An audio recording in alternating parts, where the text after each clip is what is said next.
did quite well. It won a poll as the greatest B picture of all time, which makes me maybe the king of the second raters. Hey sci-fi fans, Aaron Sagers here, and I have a super special treat today because I am joined by truly an icon of cinema.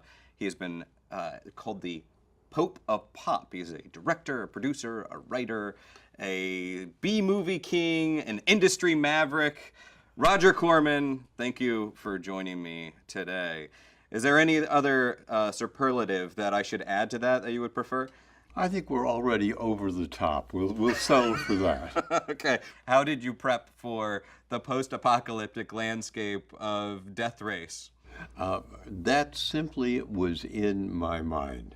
I was thinking of the atom bomb, but also of political movements, revolutions, wars around the world, and the actual devastation that was taking place heavily in the Middle East, but other things as well, other places as well. So you could see on television destroyed cities, destroyed landscapes, and from that I was able to, at least in my mind, create this post-apocalyptic world. But everything you're describing is bleak, yet Death Race is this satire, it's got humor, it's has these really darkly comedic moments. So why go for school children and nuns out of this vision of apocalypse and people dying? That wasn't in the original script. In the original script, it was simply a futuristic road race in which the drivers got points for knocking the other cars off the road. We had the first draft script, and I thought, this is a little thin. It was from a short story by Ibn Melchior, and that's what the short story was about. And I thought, this is very good for a short story, but it isn't enough to hold the whole picture together. And I started thinking about violence as entertainment, going back to the gladiatorial games in Rome and so forth. And I thought, if I could bring the audience into the picture, then I've really added something.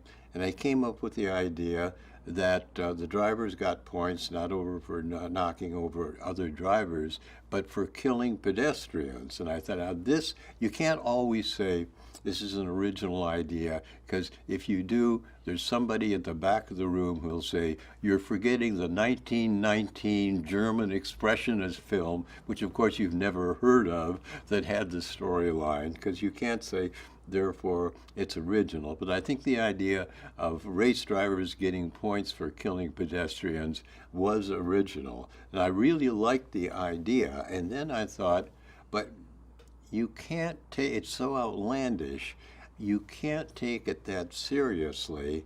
So I thought of a black comedy, a dark satirical humor combined with the action of Death Race and a little social comment on the society in which all of this is taking place. And so it emerged and did quite well. It won a poll as the greatest B picture of all time, which makes me maybe the king of the second raters. But at any rate, the idea of all of the action, the social commentary, and the humor connected with killing pedestrians, which isn't funny to pedestrians, but was funny to the audience. When someone like George Miller says that Death Race inspired Mad Max, is it an honor, or do you think, well, George, you got it wrong, because my movie was funny, like I had these funny moments in it?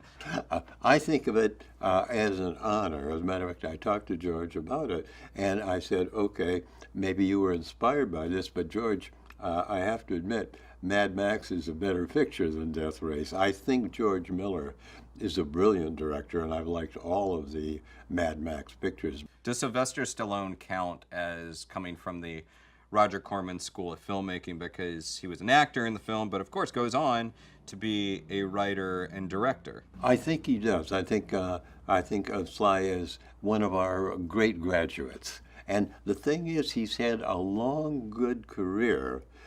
He's a writer, he can be a director, he's an excellent actor, and he understands motion pictures. And at an age when you say, okay, he's getting too old, he comes back with The Expendables and brings a new look, which again is not totally original. All these things have antecedents, but he brings back the concept of the old guys as action heroes. Do we have any hope of seeing you back in a director's chair? Last one was Frankenstein Unbound, correct? Yeah, I probably will not go back to directing at my age. If I found something I really loved, I would do it. But at the moment, I was a director, now I'm a producer.